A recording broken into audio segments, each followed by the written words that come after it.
Good morning, Aisha. Hello, how are we? Everyone Uh, happy? we are right now experiencing London fog weather. I can't see across the street. It's pea soup, and it's mildly chilly. Well, if you think about the film that we're about to review, it goes with the film. And I It thought you'd like a little bit of our weather because, California, West Coast, sunshine, golden beaches. I thought, what the hell? I'll send you some of my weather and you can join in with feeling miserable, just like the Brits. well, see, here's the thing: is I actually enjoy this kind of weather. I'd be perfectly at home, Oh, well, there there. you go. There you go. Yeah, as But long as you're happy about it, that's the main thing. yeah, the cooler, the more dense the fog, the rainier, the happier I am. Good. So, I'm glad about that. I wouldn't that, want you to feel upset or, offended. no, not at all, not at all. Anyway, since this was your choice, are you going to tell the people what film we are viewing today? Or I suppose I could. The film that we're going to be doing today is When Marnie Was There. It is, we'll give you a little bit of background, a story of a young lady who, I wouldn't say she's sickly, but she has asthma and severe anxiety. And her mother, quote unquote, her mother who is adopted, um, when we find out that she's adopted, sends her to relatives in a different area, kind of like a resort beach town, um, so she can get more clean air. Speaking of the foggy air that we had, to breathe, that will help ease the asthma and hopefully will help ease the anxiety and make her some more friends. And while she's there, she discovers kind of an abandoned mansion slightly across the marshy pond. And as she starts to kind of discover different things about this place, she finds there's a young lady who lives there who really wants her to keep a secret. And as the story progresses, we find out certain secrets not only about Marnie's background, but about Anna, the young lady that was sent there to recover. yes, Marnie Was There, which is Yeah, actually listed. Oh, I've gone all jumpy. yeah, you have it. That's okay. Yeah, We Marnie was. both be having connectivity issues because I had some yesterday. Yeah, So we'll just play it. the film actually, although it's Studio Ghibli, was only actually recommended. The book was only recommended by Miyazaki. It wasn't done by Miyazaki. No, it was not. It, Um, and the Japanese name is Marnie of Memories, or as we would say, Marnie of My Memories. And correct. then they It, actually list it as a psychological drama. hmm And like you said, the book it was actually based on was done by Joan G. Robinson, and that came out in 1967. Yes, and do you know where the original book was actually placed? Upstate Maine, if I remember correctly. No, it's actually she's British, and it was done in the county of Norfolk. Oh, okay. Yeah, in a little Norfolk village of all place, Burnham Overy. Oh, okay. And it while she was there, she saw a, a mansion across the marshes in Norfolk. And when she was walking, she noticed that this mansion, in certain lights, disappeared into the landscape. And it wasn't until the sun hit it in a certain way that it reappeared.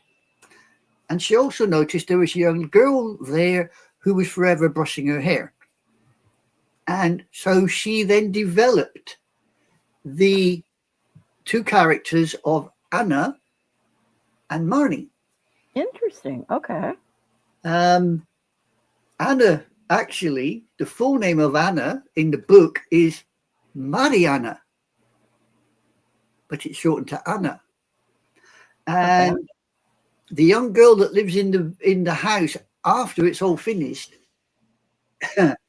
actually ends up it's Esme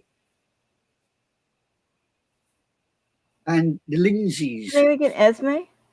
Esme and the boy that Marnie marries is actually called Edward. That brings to mind of another huge hit, both I think in the United States and worldwide, having to do with a certain character named Esme and a certain character named Edward, as called Twinkling Vampires. Will give you a hint. Well, yeah. But here's the thing: there is a link to America in the original book. Oh, because Marnie, it turns out all this happened with Marnie, World War One. Esme, the daughter, during the film, you see them being split up. Correct? Oh, yeah. Right? In reality, in the book, they are split up. Esme is sent to America during the Second World War. That would stand to reason. Okay. So this is the book. You can see how it's been adapted.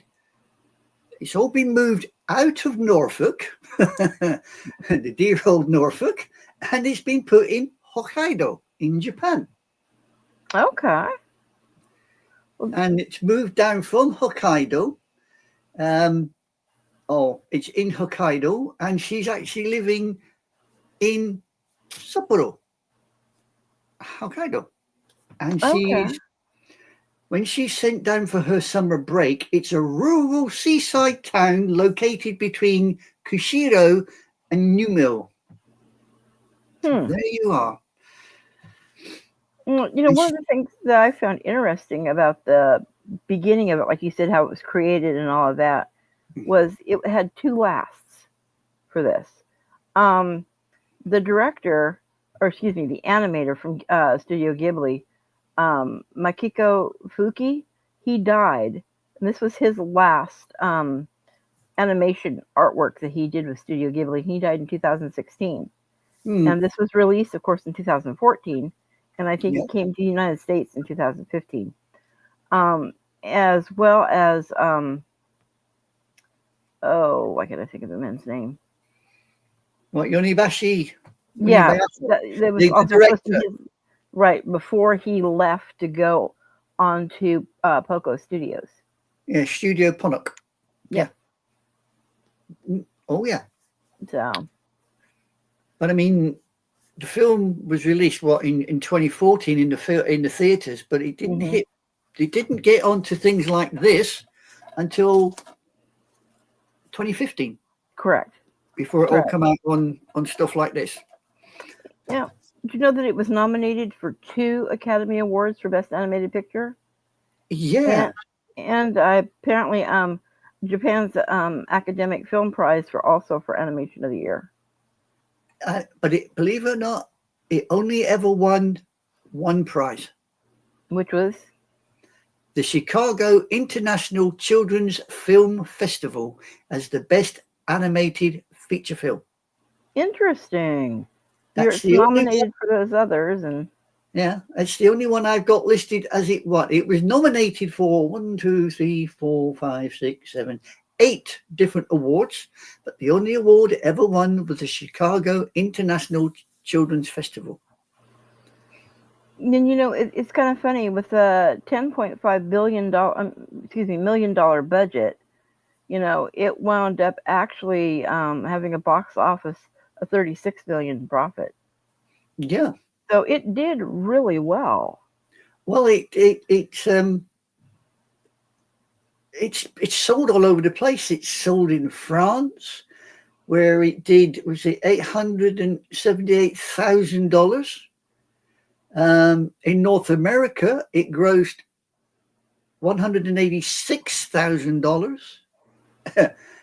And went on to gross a further $561,000 in Canada. Then in South Korea, it grossed another $251,000 plus. And then in other territories and worldwide, 35 million, as you said, It's Yeah. it's and even the Blu-rays and DVDs have been selling like hotcakes. Oh yeah. What Um, surprised me was when I went to watch it. It was not a typical Studio Ghibli film. well, It no, was exactly. it was almost, I wouldn't say a mainstream animation, but that's kind of how it was. If you look at it, it was almost like you were looking at just regular stuff every day. Um, but even the artwork wasn't that much styled in Japanese artwork. It No, was I just, mean this is the one thing I have about the animation is everybody praises the animation on this film.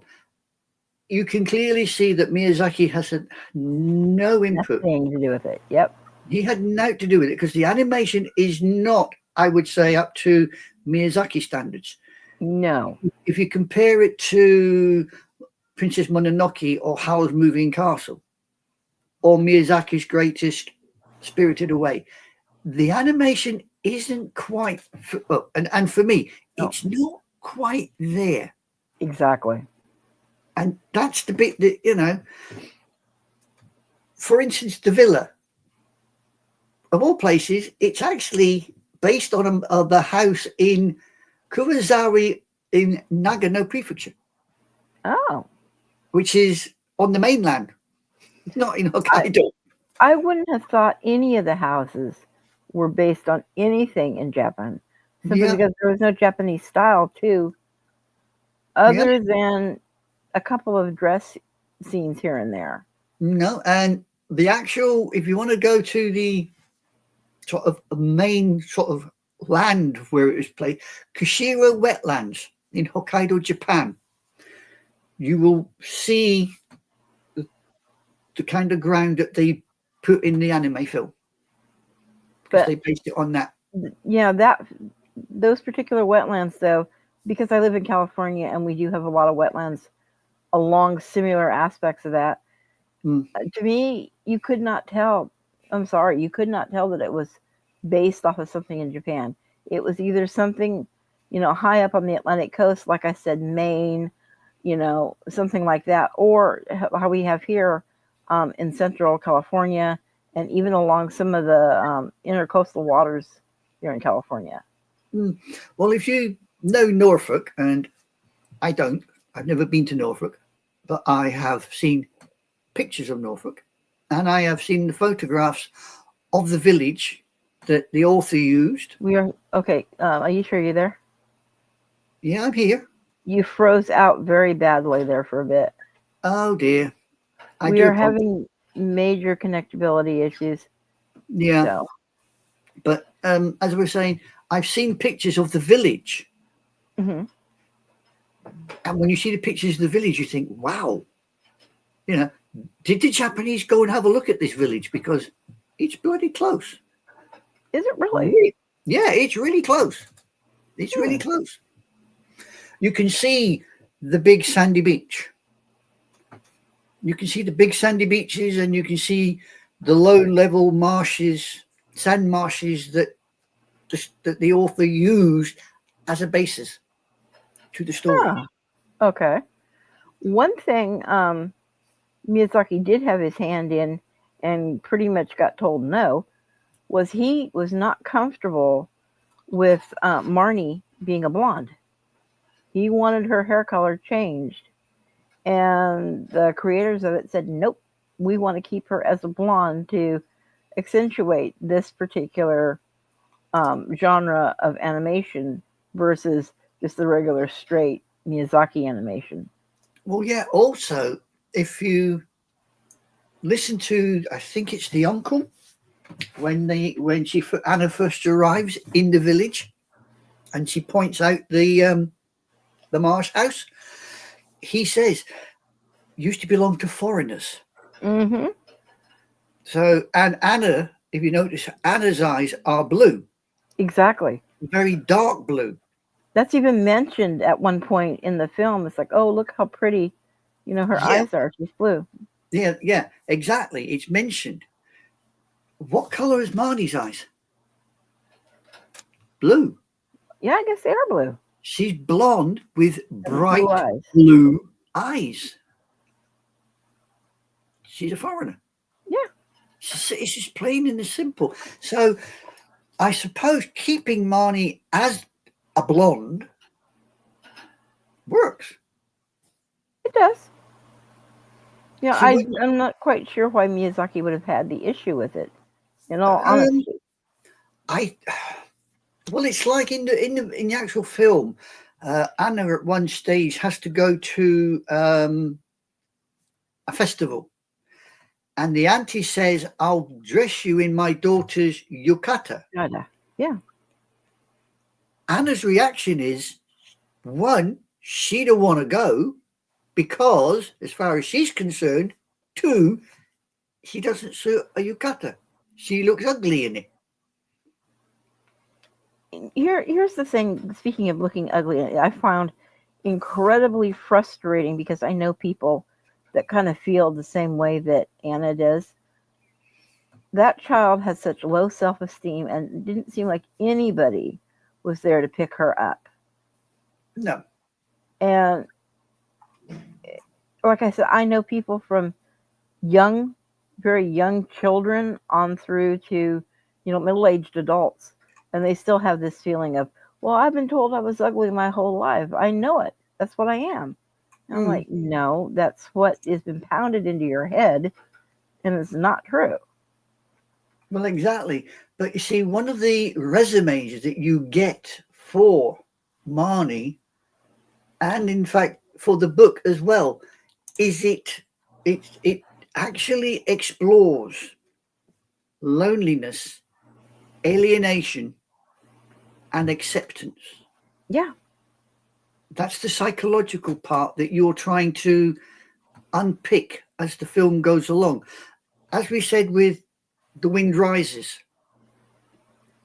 you can see the story as it progresses, but Marnie has other elements which, unless you are actually looking out for them, you'll miss them. Uh-huh. And this is the thing. I mean, when I first watched the film, I sat there and I thought, where's this going? Is she dreaming all of this? Or is she living in an alternative time zone? Uh-huh. Because with Marnie, it's not so much who is she, it's what is she, when is she? Mm-hmm. Because you notice at the party, the clothes that are worn are not the same clothes No, they're not. as the people in the village are wearing, or that you see Anna herself wearing. They're almost a 1920s style. Exactly. They are literally just after the First World War. Yeah. The 20s and the late 20s, Early- early 30s. Yeah. It's that part of the, which I think, kind of puts the film slightly before the book, or no, slightly after the book. Yeah. It would, yeah. Yeah. But then again, considering when the book was released as to when the anime film was released, I get the time shift. It's to allow modern audiences to relate. Did it again. Yeah, no, you've frozen out on me, actually. That was what you? Yeah, you were sat there like the Mona Lisa, Yes. gently Well, smiling. you had walked out before me too. Yeah, but that's just when you said you're frozen out, and I went, really? And I looked at you, and there you were, as I said, like the Mona Lisa, that little grin on the face, as much as say, ha ha, got you. Thank you very much. But when you think about it, how many psychological thrillers has Studio Ghibli done? So, well, maybe 2 or 3. Which ones would you say were psychological thrillers? Even though it does talk mostly about the pollution and stuff to our planet, you kind of have to think Nausicaa, Right. because there's so many different elements coming into it. Marnie, of course, and then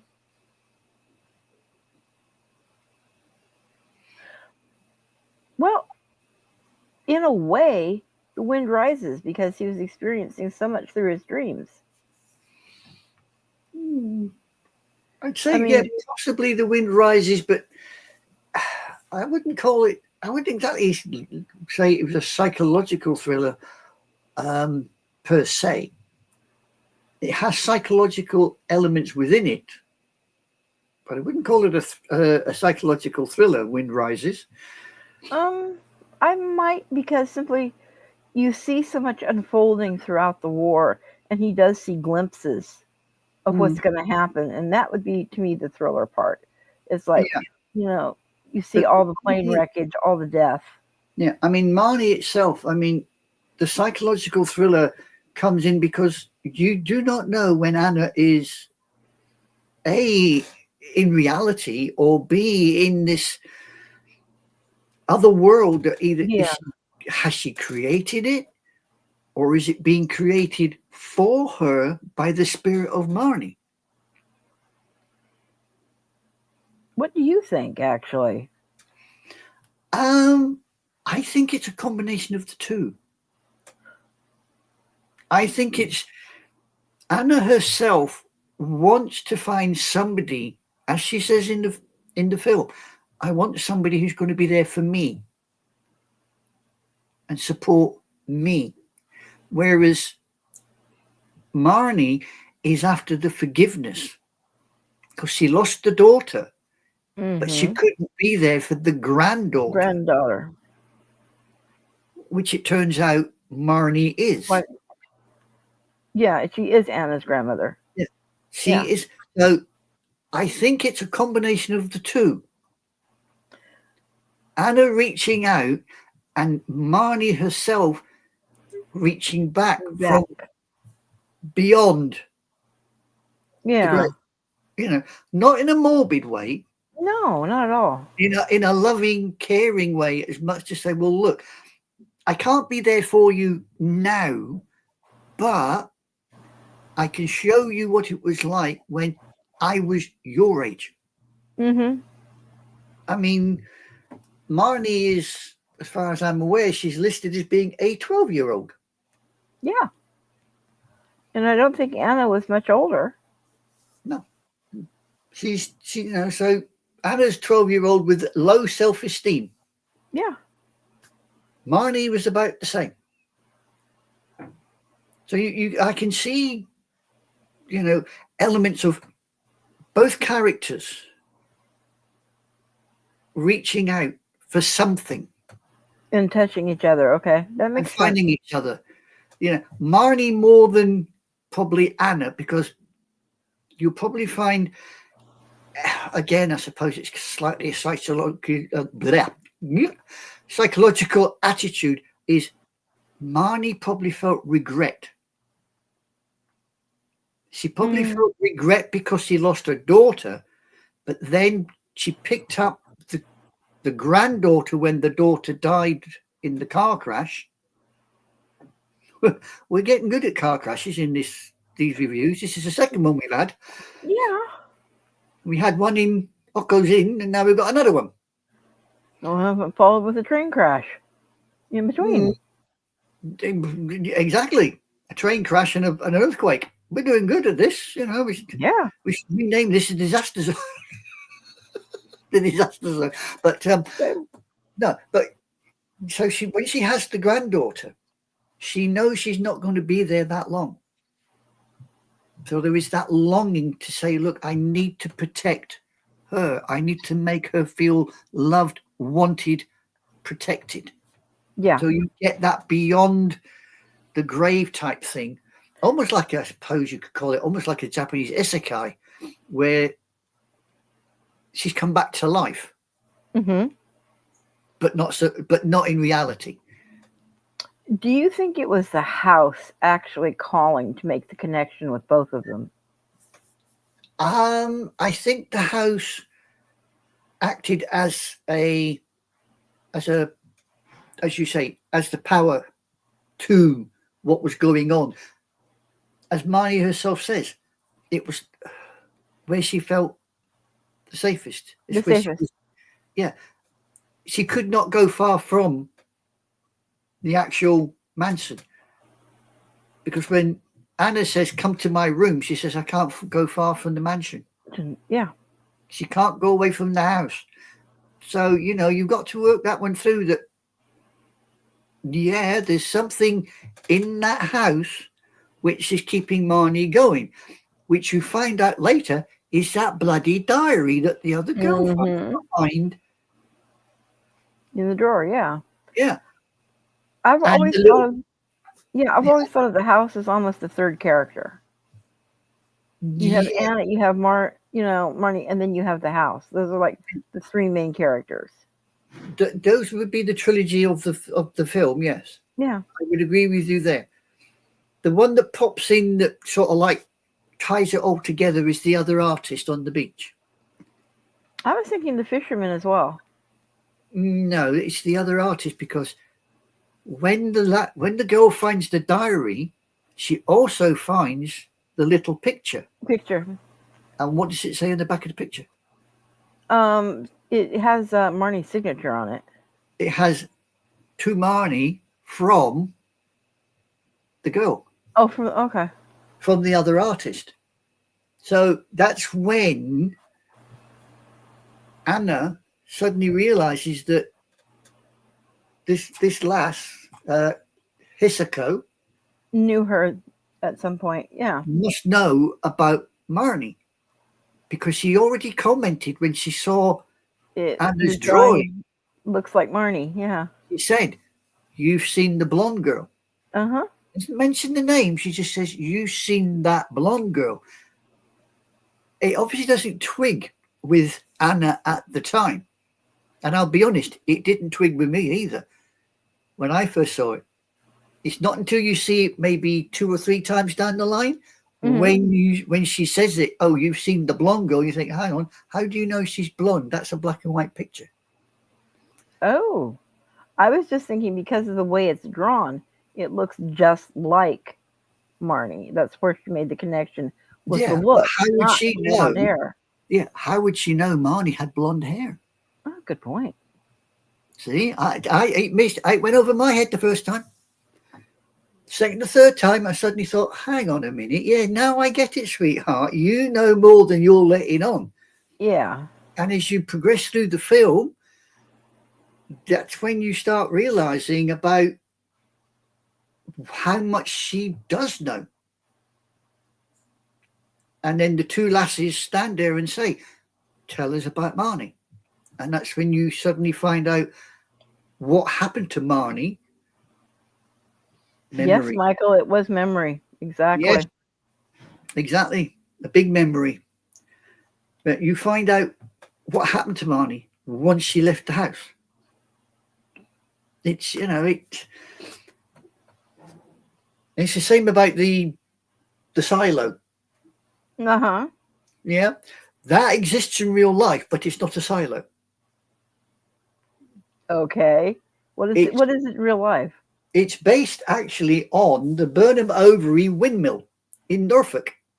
Oh, I was wondering when I first saw it before they said it was a silo.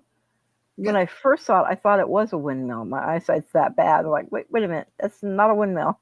no, they say it's a silo, but if you look at the way they've drawn it, and if you see the picture on Wikipedia of the old silo, which is based on the Burnham Overy windmill, you think they just copied the windmill, took the sails off, and put a hole in the roof. Okay, so my vision wasn't that far off. No, you were not that far off. You were not that far off at all. But you see, the thing that gets me all with this film is either Anna disappears from Marnie's view or Marnie disappears from Anna's view, which happens several times throughout the film. Yeah. When they're in they go on the boat ride and they go to the little shack.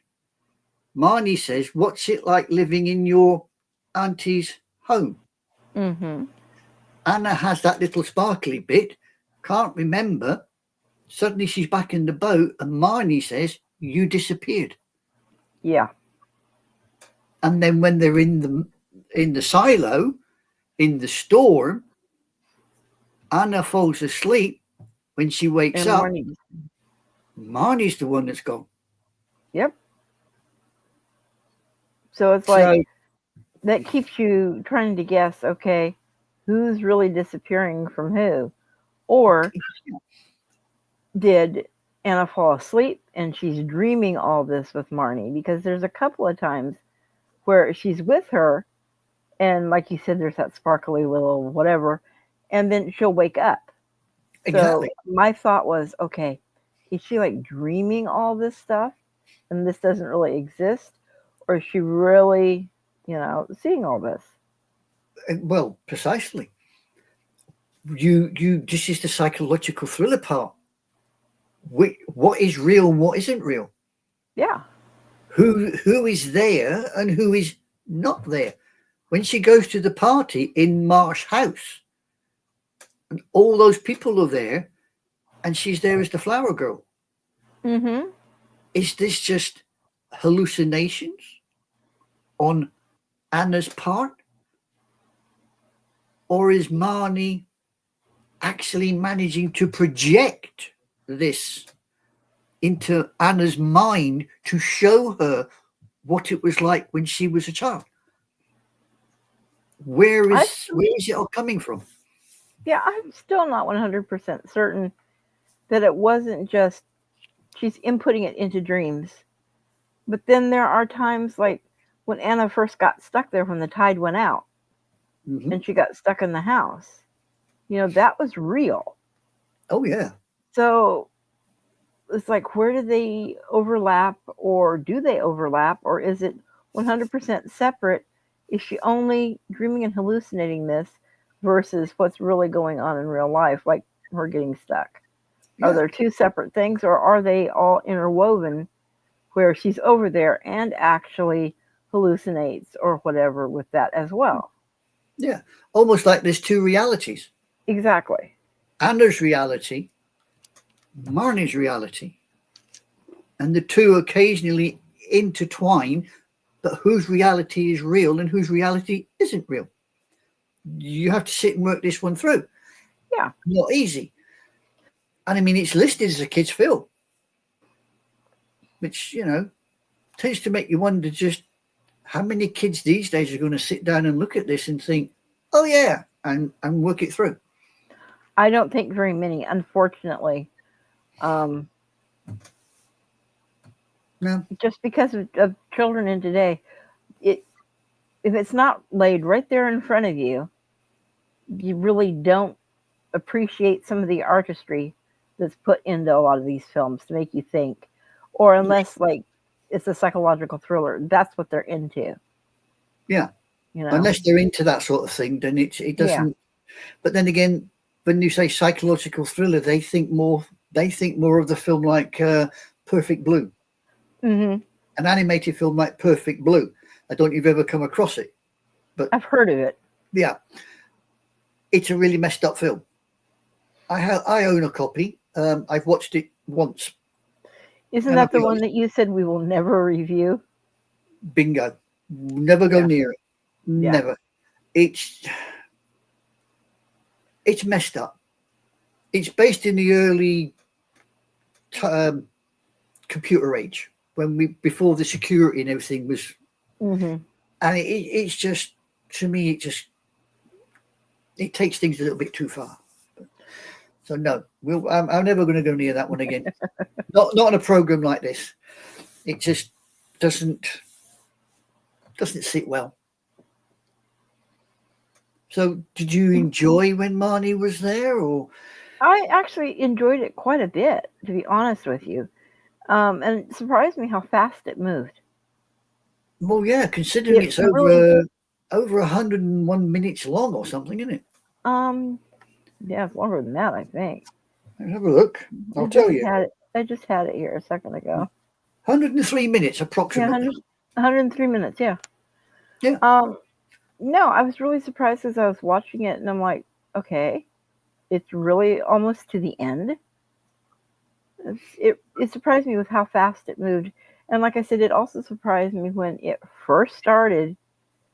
The first thing that hit me was this is not a normal Ghibli Studios movie because, like I said, the artistry of it. Also, it was very mainstream. It was a mainstream animation, not a cartoon, not what you think of when you turn on cartoons. It wasn't that, but it was more of a mainstream movie, animated movie that you see now. Yeah. You know. Almost like The Wind Rises. It's Different. you don't get what I would call the fluffy Miyazaki Ghibli vibe, like Kiki's Delivery Service or The Cat Returns or something of that ilk. True. Yeah, You don't, you're right on that. yeah. I was thinking more of just the simplicity of the artwork. It Oh yeah. wasn't it wasn't a Miyazaki artwork at all, which is very No, obvious. I mean, if you compare the artwork of Marnie, you put it up against Miyazaki's finest, which is Spirited Away. Compare the two. The artwork in Marnie is very simplistic compared to that. Yeah. But it has its own little charm, Oh, it does.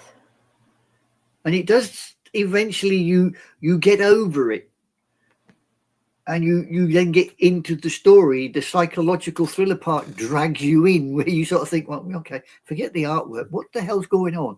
What's going to happen next?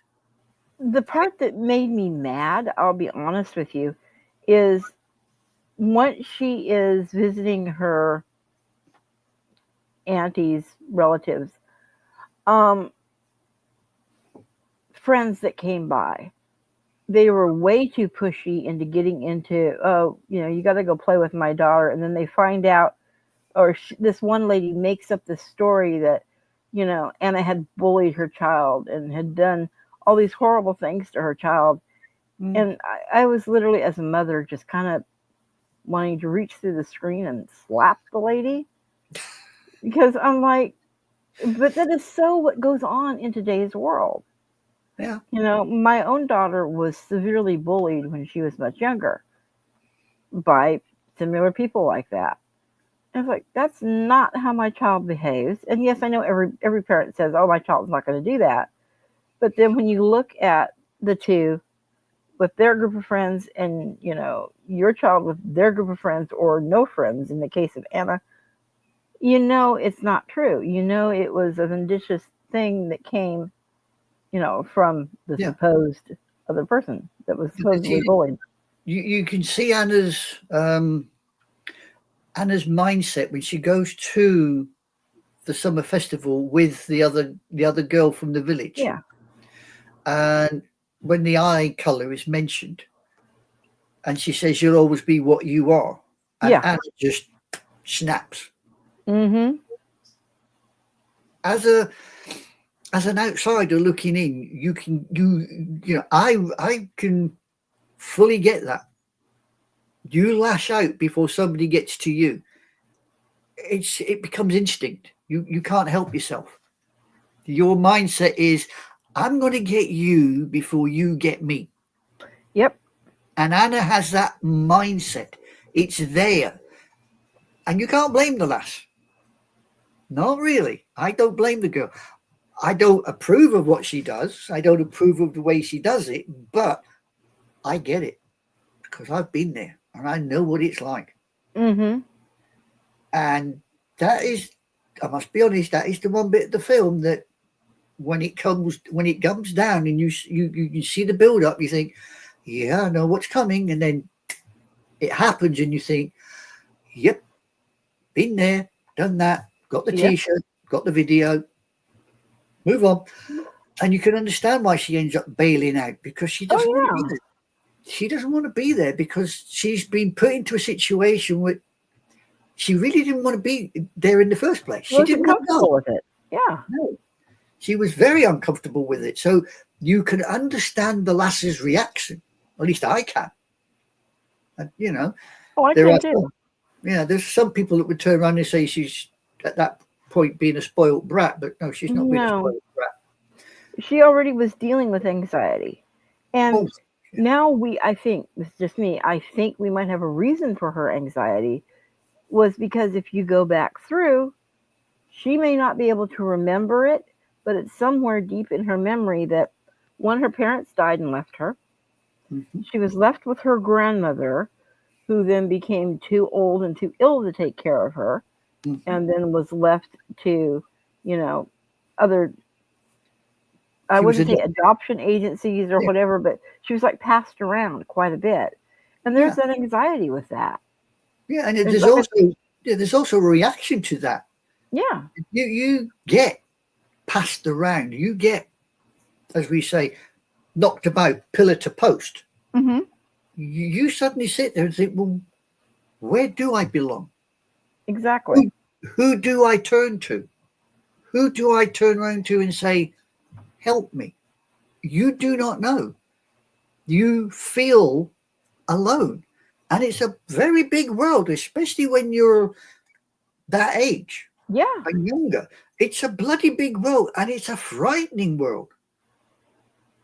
And to stand there and look at this world and see how everybody else is reacting, you think, well, they've got a mum and dad. They've got a mum. Where's my mum and dad? Oh, yeah, they died. Where's my granny? Oh, yeah, she died. mm-hmm. Nobody wants me. Nobody loves me. Nobody wants to care for me. This is why I Especially, think she's got that reaction with the adopted parents, because she finds out about the money. I was just gonna interrupt you with that. It's also, now all of a sudden she finds out they're getting paid to take care of her. Yeah, That's gonna knock her down even more. yeah, it makes you feel worthless. Yeah, I'm only here because you're getting paid to have me here. You don't want me exactly. here. But And it's unfortunately, with adoption today or with foster care today, a lot of times that is a reality. yeah, unfortunately, it is a reality. Um, there are, let's not be too downhearted about it. There are adoptions that go extremely well Oh, because there are. both the adults and the children do bond and become, some adoptive parents are even better than the actual parents. Oh, yes, most definitely. But yes, there are the unfortunate few that do it strictly for the money, Oh, yeah. which is a shame, a big shame. But you have all of that anxiety and everything all bottled up, and like you said, she doesn't know where she belongs. No, Who can she turn to? Who's going to love me? Me yeah, for me, and not all these other factors. yeah. Who wants me just for me? Yeah. Who's going to cuddle me? Who's going to tuck me up in bed Mm-hmm. and sit there and tell me a story, love me for me? And Exactly. as a kid in a big, wide, scary world, anxiety, I would say more Mm-hmm. fear than anxiety, but yeah, as they say, it deals with alienation. Mm-hmm. You feel alienated. You don't feel part of what's going on around you, and it scares you. I And think that was why she was in such a hurry to run off as soon as she got, you know, to be with her relatives, to go run off and be by herself in self isolation, and the fact that she found it was kind of funny because um, the fisherman was a lot oh yeah, like the her. silent one. Yeah, he was always silent, but you know what? Did you notice there was a couple scenes in there where they just sat together silently Mm. and were good companions to each other? Yeah, But that was, he's at one end fishing, and she's at the other end of the boat yeah, sketching. Yeah, sketching. But it was the perfect companionship, and they could be there in silence together. And I think exactly. that was probably her first friend there. Yeah, you probably find in a way, um, it was what I would call kindred spirits. Yes. you'll probably find that the fisherman had probably had a rough upbringing He and had probably did. become extremely introverted, so he didn't talk because he knew when he talked, Yeah. trouble followed. So he kept stum, as much to say, if I don't say anything, you can't have a go at me. That was his way of handling the world. Hmm. But he does eventually talk to her. Yes, he does. Not much. I'll But give he him does. that. Yeah. It's extremely basic. Marnie. Oh yeah, that was a long time ago. That's Yeah. all he says. But he speaks to her, and he's the one that actually instigates the conversation. Hmm. Because at the time, Anna is actually talking to the other lass about Right. the diary, Yeah. and he instigates the conversation and says, "Oh yeah, but that was a long time ago." Time ago. So that again puts your mind at, you think, sometime a long time ago. How long are we talking here? You know, a few months, a few years, a Yeah, lot of years. decades by the You know, sounds of it. I Yeah, mean, for a child, a 12-year-old, and you say, "Oh, that was a long time ago." Well, for a child, that might only be, a couple of years. For us that are our age and older, a long time ago would be 30, 40 plus years. yeah. You know? I mean, part of the review it says here, the novel explores themes of alienation, loneliness, and forgiveness in childhood. It received highly positive reviews, praise for its intensity of natural imagery, balance of humor, and praise for its intensity of emotional weight and difficult themes. Yeah. And when you think about it, they're very difficult themes. Oh, they are. They're Now, very difficult themes especially for a child to handle, oh, yeah, definitely. let alone an adult. I mean, even someone of my age facing those particular hurdles is, not something one wants to do. I don't think it necessarily has to do with whether you're a child or an adult. It is just difficult subject matter, period. Yeah, How you handle it also depends on your maturity, And there are some 12, 13, 14-year-olds that could probably handle it better than some of us that are our age. If we haven't had that isolation and experience before, we're just now dealing with it. yeah.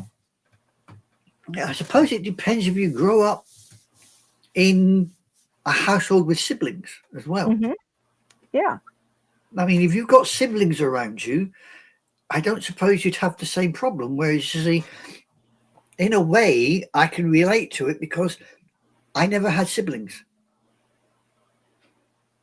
See, I didn't either. And yet, even though my daughter is my only child by birth, um, she has older brothers and sisters, and her two cousins, who I've raised since their birth, were raised like my own children. So they're like her brother and sister as well. Yeah, you So see, she doesn't. yeah, I never had that possibility. You see, being an army brat Uh huh. and dragged around the world, you turned up in a place, poof, and you it was a case of, right, out you go, get on with it. There you were. There were all these people in this place, Hmm. all with friends, all with brothers and sisters and uncles and aunties and everything, and you stood there and you went, what Uh do I do? huh. What do I do? Where do I go? Who do I talk to? So you naturally became, well, I did, you naturally become introverted into yourself because you think, well, if I don't do anything, they'll leave me alone. Or you can become introverted but act like you're extroverted all the time. Yeah, And that's me. I suppose so. Yeah, I'm of the. I suppose I still am in some respects. I've grown out of it a lot, but there are still times when I walk into certain situations, I will stop and I will look and I will think, there's the corner, and I will get my back into the corner, so nothing can come up behind me, and I can see everything in front of me. But that's more of a military training instinct, because I have the same thing. Yeah, Not but a, but I not had that. a, yeah, I also had that as a kid. I really. knew if I had my back up in the corner, nobody was coming behind me. I could see everything that was coming towards me, even as a kid growing up. So when I joined the military, yes, the military trained me in that fashion, but I slipped into it because it was noted that I instantly looked for the place to be. I wouldn't get caught. Okay. So even as a kid, as a military pad brat, as we call them, you grew up that way. Well, I did. I I think suppose. probably most do. But also in that same situation, you're taken out and you're dropped into a new situation. You have to learn to adapt really fast. And see, Oh, with me, I'd much rather be in the center of all the attention than be well, off in the yeah, corner. yeah. Me, I'm no. uncomfortable with it, but that's where I want to be. Yeah, no. And Me, it's. I've never. I'll be honest. I've never wanted to be the center of attention. I'm quite happy to orbit the center, but actually cross the center or be the center, no. I mean, even doing this, there are times I sit here and I think, what the bloody hell are you doing? Why are you sitting here telling people about something when you'll probably find, in my mind, people don't want to know. oh, I think they do. I too tend to waffle on, so I do, I can quite understand why some people think, right, that's enough, switch off. I understand it perfectly, So, but the film, yes, it's not a Ghibli film. It's not a Yeah. Miyazaki film. It's a film that you can sit down with your kids, watch it, dissect it, explain it, Mm-hmm. go back and watch it again, and then you'll understand it, hopefully. I think this is a good film for parents to watch with their children, especially if you have a child going through certain issues going on in their life, Oh, whether yeah. it be fostering, whether it be moving into a new school, whether it just be the fact that they are anxious and have anxiety. It is Yeah, a good film to sit and watch and then slowly unravel, see how she handles it. exactly. That there is a pathway Yeah. through life. It's not always clear, and you will occasionally go down the wrong direction. We all do. We're human. We err. We all Yeah. will. Nobody is a saint. I don't care who they are. Even bloody Mother Teresa. Me? No I'm not way. a saint? Seriously? Sweet little me. Look, just because your halo's round your ankles, don't get carried away, woman. I mean, me, I lost my halo years ago.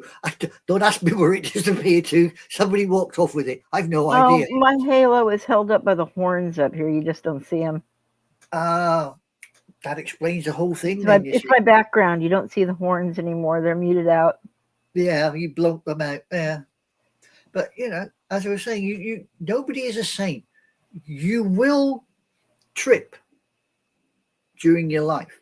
You will sit there one day and look backwards and think, I screwed that up royally, didn't I? But you'll also sit there and look back and think, boy, did I knock that out of the park? Didn't I do great right there? Yeah. And it's the emotional support around you that there will be some there eventually. It's only when you get to a certain age or past a certain age where you will not get the emotional support per se, because everybody has, shall we say, moved on in many True. ways. I see. I'm on my own again. No, I muted you because I had to cough. Yeah, I didn't say otherwise, sweetheart. I just said I'm on my own again. Well, no, you weren't on your own. I was hearing every word you were saying. See, And I emotional don't, support. I don't think you'd want Kermit the Frog joining you. Hey, if anybody sounds like Kermit the Frog, I got that one. You can't claim that. You got Sam the Eagle, I'll give you, but Kermit the Frog, no. No. I'm Kermit the Frog. Have you ever noticed how? Huh? Have you ever noticed how Sam the Eagle and Yoda sound identical? Probably because they have the same actor. Bingo. I wasn't going to fall for that one. I tell you what, one thing about this film does bug me, and it bugs me greatly, and it's the soundtrack. That soundtrack has so many different songs on it, though. But there's one in particular. Okay.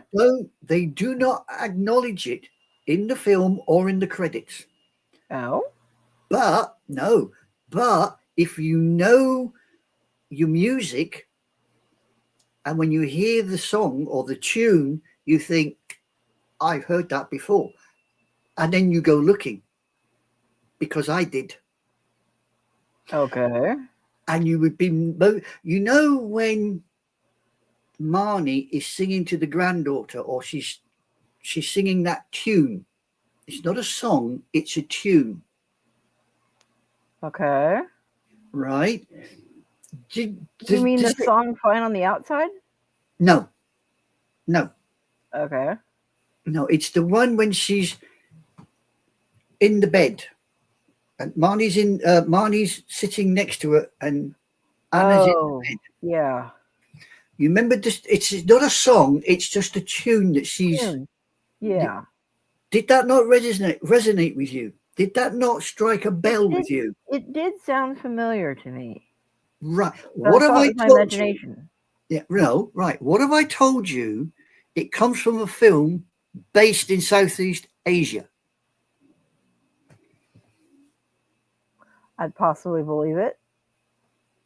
That tune, I've worked it through. That tune actually comes from a film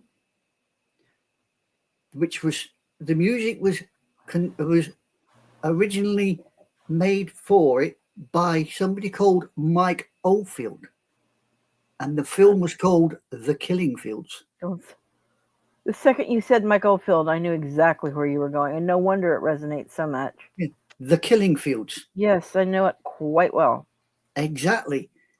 If you listen to near the end of the LP for the film, or the soundtrack of the film, near the end, there is a tune that is played in the background. I believe this Pran, because it's the fall of the regime, and this Pran is there. Yeah. Things out. You hear that tune in the background. That's why immediately when I heard it, I'm like, I know this song, but I just thought it was my imagination. No, it's tweaked slightly. Right. Right. But not so enough it doesn't completely follow that particular. It's called, was it the etude? ETUDE. That's what it says on the album cover. ETUED. And they've got it down, actually, when they do it, they have it down as Domino Mane, when Marnie was there. Or thereabouts, 26, 27 on the track list. But it only plays for like 126 the first time and 158. So there's only a couple of minutes. It was 27 on the track list. Round about there, yeah. No, I'm looking at it. It was 27 on the track list. Yeah. Yeah, and it ran for 1 minute 58 seconds. Bingo. 2 minutes. But if you know your Mike Oldfield, if you know your Southeast Asia war films, like The Killing Fields and what have you, you know, Platoon and what have you, it sticks. And when I heard it the first time, I thought, I know that film. I know that tune. Okay. I got it. I put the film away and I went digging. I had a record player then. It's since died, but I had a record player then with a record collection with Mike Oldfield. And I found the soundtrack to The Killing Fields. And I was playing it. And it got to that bit. And I thought, there you go. You know what I'm going to have to do when this is over? I'm going to have to compare the two. Yeah. Because, Please like I do. said, the second it played, I did recognize it, or I thought I recognized it. Yeah. But it was like, no, it's my imagination. No. And No, now that you said where it was from, it makes perfect sense. Yeah. It catches you because I cannot remember when The Killing Fields were released. It's got to be before this film was released, because this film was released in... Oh, God, no. Killing Fields was released decades ago. Yeah, I mean, this was released 2014. Killing Fields was released sort of like early 90s, wasn't it? Earlier than that. Is it? Late 80s? I believe so, yeah. Wow. Because I remember the actor, the Diff Plan. He was just killed. Yeah, he was murdered, wasn't he? Yeah, in his driveway. Yeah. Never did find out who, did they? No. No. But yeah, I mean, that's what caught me with the film. I mean, that one bit of tune, it mind you, it goes well. I must admit, it does go well, but when you know where it's from, you think, wow, what a strange choice for that particular... 84. I knew it was the 80s. 84. 84. Mm-hmm. That early? Oh, yeah. Ooh, I am shocked. I was thinking 87, but it was a little earlier, so it was 84. I was thinking late 80s, sort of like 86, 87, 88, there or thereabouts. 84. Mm-hmm. As they say in Yorkshire, icky thump. Didn't know that. Well, I remember when it came out, there was such a huge uproar of, is this still too close? Yeah. Time was. Well, yeah, it was, because it hadn't been that long since the Khmer Rouge and all that had actually disappeared, wasn't it? So, but yeah, I mean, it's weird why they would use that particular song being in Southeast Asia and all that, but I suppose there's a historical connection. Oh, yeah. Since the Japanese were in Southeast Asia at one time. True. Well, he took over the French in Vietnam and Laos. Correct. So it's only next door to Cambodia. Yes, Roger. We already got that. Thank you. Instead of commenting off screen, join us. Go on, I dare you, you old bugger. You wouldn't dare. Well, he's probably sitting there listening, thinking, dare I get in between these two old buggers, because they'll probably rip me to shreds. Which you can't blame him, really, because we do take the mickey out of him sometimes. You know that's just going to make him pop in on that one. You think so? Okay, now I'm forgiven. Yeah, no, I don't think he's too busy playing with his possum.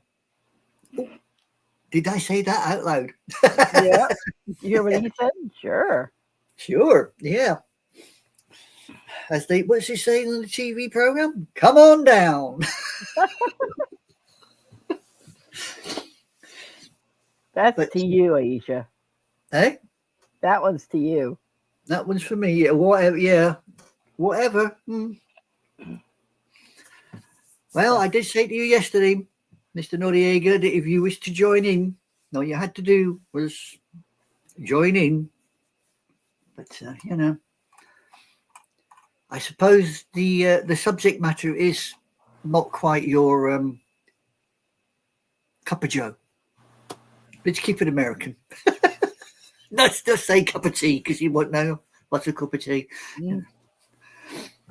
You can imagine him sitting in the garage now going, cup of tea? What's she on about, cup of tea? I don't drink tea. Yeah, You do? kind of like Dracula. I don't drink wine. Yeah, I do not drink milk. I only drink the blood. Pretty much, yeah. Yeah, AB positive. Oh no, that's the Muppets.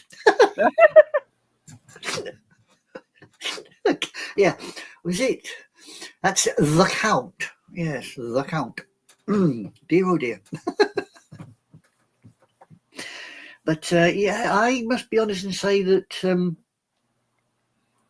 I'm surprised on the fact that it didn't win more awards. I am too. It surprises me, considering, like I said, that it was nominated for those, and then Yeah, what it actually wound up winning was Chicago. yeah, Now, I'm that not was it. saying that's not a predominant, award, Well, it's not. but It's not saying it's not a prodigious award, yeah, but it's just you would have thought something. Maybe it was the subject matter. Maybe it was the I subject don't, matter. I don't think so. I think it was, like I said, it was such a depart from Ghibli because even The Wind Rises was still very Miyazaki, very Ghibli, whereas this was might have been filmed under the same studios, but it wasn't at all, I think, what the audiences were expecting. Oh yeah, it's like Grave of the Fireflies. I mean, Grave of the Fireflies is Oh. is not Miyazaki. That although it's a Studio Ghibli, Yes, we it's know it's cold cold outside. outside. Yes, it is cold outside. But yeah, I mean, Grave of the Fireflies is Ghibli, but it's not Miyazaki. And the Exactly. guy that did Grave of the Fireflies moved on, and then unfortunately, due to health complications, passed. Hmm. Yeah, That was his big film, was Grave of the Fireflies. fireflies. Again, it's a film that resonates like this one. It's got a lot of baggage, if you want to put it that way, attached to it. Yes, it does. A lot of emotional baggage. Let's just get it correctly. You've got a lot of emotional baggage. With this, if you get invested in Anna, you pick up her emotional baggage. In Grave of the Fireflies, if you get invested in the two main characters, the kids, you understand their emotional baggage. Uh Which I think sort of connects the two films together. The fact that yes, they're Ghibli films, but no, they're not fluffy Miyazaki films. No way. yeah, yeah. No, they're not. No. Are you getting the recipe ready for today? Actually, no. I was actually trying to look up who was the winner for the Academy Award for Animated Pictures. Um, Instead, because remember last week it went up against the last time Ghibli went up against Frozen. it, Frozen. it was Frozen. Yeah. Yeah. I don't know what it went up against, to be honest. I mean, it didn't pick up. Yeah, it was nominated for the 2016 Academy Awards, the 88th Yeah, I Academy know Award. that. Yeah. Oh well, it actually won several because I'm looking at it won the 2015 Kids International Film Fest. Yeah, Chicago. That's it. Yeah, That's the only one it's won. It got nominated. 2000. Okay, it's saying that it won the 2015 awards of Japanese Academy Best Animation Film. It actually did win that one. No, it says here Japanese Academy Prize, the prize of the Academy for animation. It was only not result nominated. It was a Wow. It was also 2015. It was nominated for the Asia Pacific Screen Awards for Best Animated Film, but according to this, it didn't get it. It was only nominated. Yeah, I'm getting something completely different where it's saying that it was nominated for Best Animation Feature Film in 2016, but that was the one it was nominated for. It did Yeah. win 2015's Academy Awards of Japanese Academy as Best Adaptation Film. And also 2016 Behind the Voices Actors Awards. It won for Best Vocal Ensemble in an Anime Feature and Best Female Lead Vocal Performance in an Anime Feature Film as well. Yeah. Well, the one it lost out on, yeah, in the Academy Awards, again, Disney, Inside Out. Are you kidding me? No. Best Animated Feature on the 88th Academy Award, Inside Out. Then you had Anomalisa, Boy in the World, Shaun the Sheep, When Marnie Was There. And Inside Out took it. When Marnie Was There is literally head and shoulders above all the others, especially Shaun the Sheep. Oh, yeah, come on. Anything's I head mean, and shoulders above Shaun the Sheep. But yeah, okay, I could kind of understand a little bit. The Wind Rises and it was up against Frozen. Okay, I kind of understand that one, but I don't understand this. Well, there you go. It lost out on that one. Such is life. Such is life. So Disney did it once again. Well, they normally do. Big money, big budget, and what do you expect? And I'm not putting Disney down for saying that because, Disney does a lot of really good films. But then there are a lot of other smaller or independent film companies that come up with just as good, if not a lot better. And unfortunately, because a lot of it has the Disney name backing it, they're who everybody runs to. So a lot of these independent films don't get what they should be getting. No, I quite agree. I quite agree. I mean, I suppose, as you say, money talks. Oh, yeah. Yeah, I suppose you can't really blame people for it.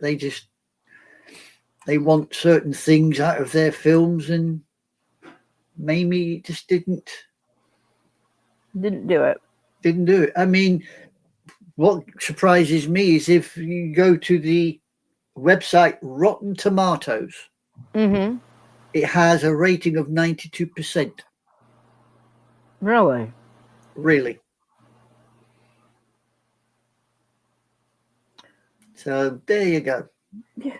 And as far as food, if you're as cold and cloudy or foggy as we are here, the only good thing I can think of food-wise is, and the only thing that's been on my mind for like the last week, is a really good, nice, very rich broth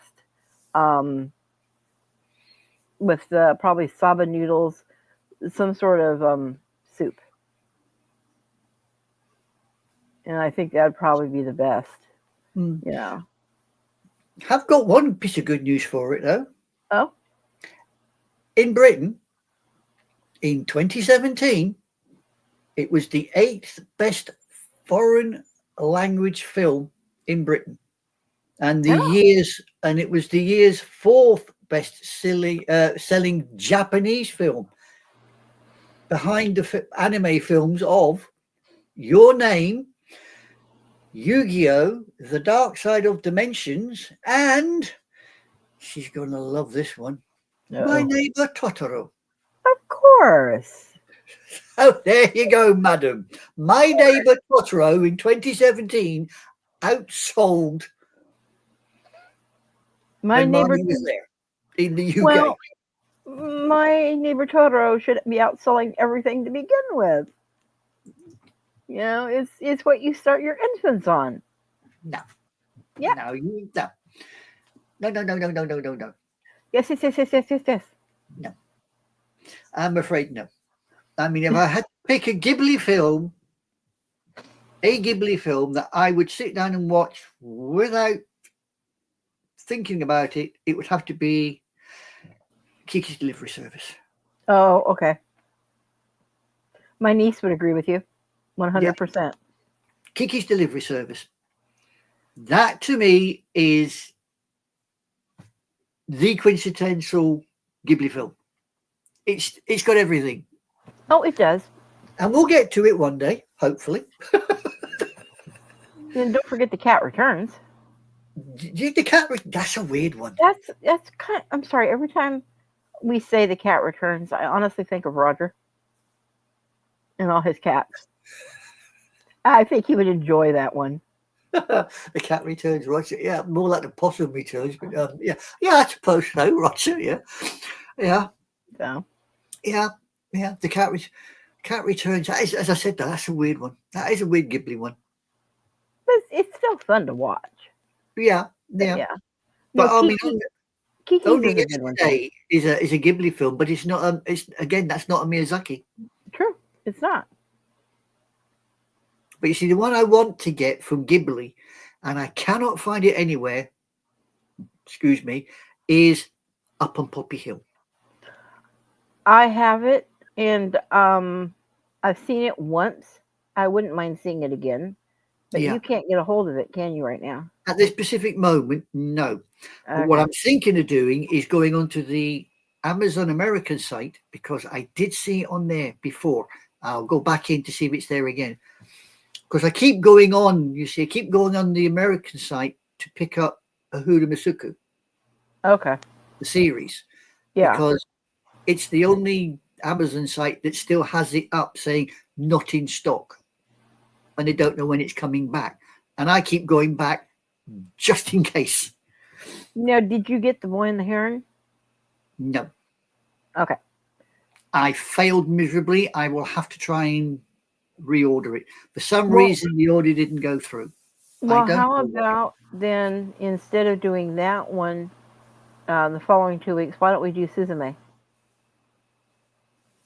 Well, we could, or we could do the cat returns, Either or or. Kiki's Yeah. Delivery Service. We've got Okay. Kiki's Delivery Service to go through. We've got Howl's Moving Castle to go through. Then you pick out the next 2 or 3 so I can put them up on the schedule, please. We will sit and talk about this after the program, madam. Uh-huh. Mm-hmm. Yes, Okay. we will work this one through between the two of us. We've had this conversation before. I know. Okay, one is not going through it on air. Not dragging the poor public through that one. We'd Oh, but have why nobody not? watch They can have a voice. What would you like to see? me. No, the public. Oh, yeah, well, Roger would probably like to see the Battle of Medway or something, you know, Battle of Coral Sea, but I'm sorry, they don't do that in animation, Roger. Not yet. Well, yeah, they do, but it's not Japanese animation. But it's not yet. It's not anime, so you've dipped on that one. Yeah. You really have dipped on that one. You see, I know what the American Amazon's like because I've got some statuettes up there, some figures from Lucky Star. And 2 of them you can get in Britain. The other 2 you can't. And I ordered the 2 that you can't from America, but I only got 1. And it took me a year to get that one with the ginger hair. And it cost me twice as much for the second time around. So that's why I use the American Amazon site, because occasionally they do something good and get something that I want that I can't get over here. That's okay. The doctor can't get ginger hair either, so. Really? Sorry, I had to go there. You're going to go there? I had to go there. You just had to, yeah, you just had to go there. Yep, I did. Yeah, I'm not going to, but then again, I've got to be admitted, I've got American ones here and I've got American ones there. Yeah. Because you can't get them over here. So, but you know, we've got all these Ghiblis to go through. Oh, I know. We've got, you know, as I said, Cat Returns, Kiki's Delivery Service, Princess Mononoke, Howl's Moving Castle. They're all there. And I suppose I'll have to go out and find bloody Totoro, because you'll no doubt want to go through Totoro at some stage. Who, me? No. Oh, who, me? Don't you sit there playing innocent with me, lady. Go on. I know that voice. Who, me? Little old me? Yeah. To you? Hell yeah. But I will have to go digging for The Boy and the Heron because I do want to watch it. As I said to you last time, I'm just hoping it's not going to be like The Red Turtle. That really did. I hope not. Yeah. Have you ever actually seen Red Turtle? I did see it. It's after you and I had mentioned it. Yeah. Yeah, no, it sounds good. It starts off weird, and it just gets worse. It really does.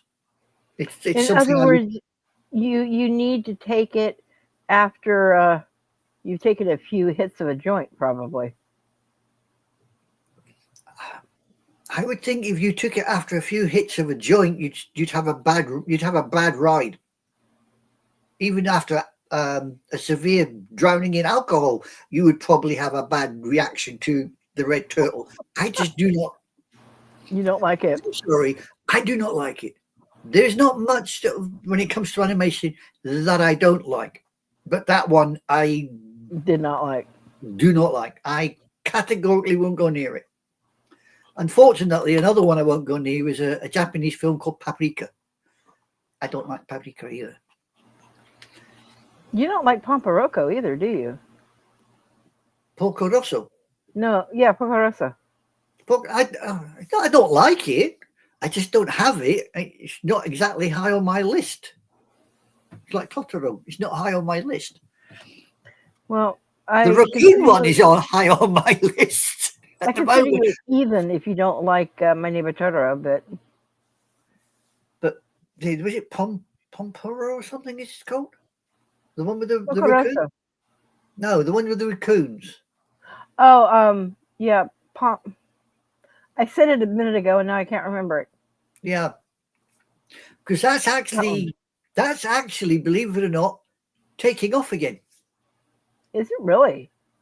I was scrolling the other day on MSN, and I suddenly saw it, and I thought, oh, what's that all about? And I clicked on it, and for some strange reason, I suppose it's probably to do with the bloody raccoons, it's starting to gain traction with the young ones again. Well, it is a very cute, I wouldn't say children's movie, but it definitely fits for children as well as adults. Yeah. Older children and young adults. Like I said, that one has always reminded me of Over the Hedge. It's the same sense of humor. I've got Over the Hedge. I've seen Over the Hedge. Well, my favourite character from Over the Hedge is that bloody tortoise or whatever he is. It's the only tortoise I know that can get his shell off. Hands it over. The one character that gets on my nerves in Over the Hedge. Bloody squirrel. At least you didn't say possum. No, I get on with the possums. It's only Roger that doesn't like possums. Oh, I think he likes them. They just tend to like him a little too much. He doesn't like them too close to him. Oh, I can't say I blame him. He's like Darth Vader with bloody Luke Skywalker. Him in that bloody. Oh, please! I hope he's not listening on that one. Yeah. Roger and the possum. Hey, now there's a story. Make that one up. Roger and the possum. Turns out like Darth Vader and Luke Skywalker. Yeah, Luke Skywalker. Oh, would that go? Do you think we get an Oscar on that one? I think we would. I think we would too. Yeah. And here's the thing. Probably get sued by Roger, but we'd probably get an Oscar for it. We'd have Roger and the Possum guest star. True. They could get royalties. Yeah, we could. They would be like fighting co-stars that don't like each other. Each would have to be kept to their own dressing rooms. Yeah. Roger in a trailer and a possum in a kennel or a cat box. Oh dear. We shouldn't be squirrel. We should not be squirrel. But anyways, it's probably about time for us to start wrapping stuff up. Hey. Oh, good God. We've been going an hour and a half. Yeah. Hour and a half. Yes, we have. That's a shock. We not doesn't seem that long. It really didn't. I don't know. This thing kind of flew today. Yeah, it's just gone. Hey ho, So, such is life. And we had um, 2 people in the chat room that talked to us. Everybody else just sat there stunned in silence and thought, what am I listening to? yeah, crazy people. That might be why they sat there. It's like, okay, well, we're going to go to mass here in a few minutes. We'll pray for the crazy people on screen. Exactly. I can't see it being anything else, to be honest. Right then. So we will be back again on the 29th. Yeah. Oh. You have And we anything will, else exciting news or anything before we? I've got nothing at this precise moment, except that I wish everybody a very Merry Christmas when it arrives. I know you've got about 6 days to go, so I hope you've done your shopping. Got everything lined up for the Christmas din-dins. And I hope you've got your headache pills and your earplugs, because I can guarantee you Christmas Day will probably be a noisy day if you've got kids running around your ankles. Mm-hmm. Or a high alcohol consumption day because you have kids and in-laws Running around your ankles, yeah. Exactly. So I So, wish you all the best of the season and hope you can join us on the 29th if you're not still struggling. or even if you are still struggling, we might be comic relief. Very true. I mean, as an alternative to too much turkey, yeah, I suppose you could sort of like put us on the sideline. So, wish everybody a safe and hopefully well the rest of their weekend, and see you next time. Adios, peeps. Come again. Bye.